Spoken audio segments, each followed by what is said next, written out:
এই যে আমাদের নিম ফুলের মধুর কৃষ্ণা, আপনার ব্যাপারে অনেক কথা শুনছি, বুঝতে পারলেন তো? এই শাশুড়ির নমুনা একটু সবাইকে দেখানো। বাবু দরজাটা খোল না, তাড়াতাড়ি খোল বাবা, একটু দরকার আছে। বাবু রে, ঘুমোলি? বাবু, মাথা ধরার ওষুধ আছে তোর কাছে? বাবু কোথায় তুই?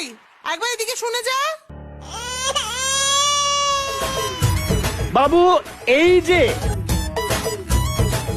যে এত বাধা বিপত্তির ওপর দিয়ে যেতে হচ্ছে তোমাকে, এটা তোমার কেমন লাগছে? কেমন লাগতে পারে তুমি তো জানো। তুই করে জানলি? আমি জানি।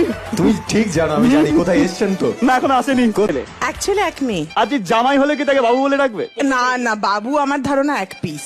আমায় বাধা দেবেন না, শুধু বাবুকে বাধা দেবেন। তাহলে ঠিক আছে, কোনো আপত্তি নেই। এই পরিবারের জামাই আমি হবই। রিশতা পাক্কা সমঝু। হ্যাঁ, রিশতা পাক্কা। ওরে বাবা। হ্যাঁ, কিন্তু যখন তখন খটখট করবেন না।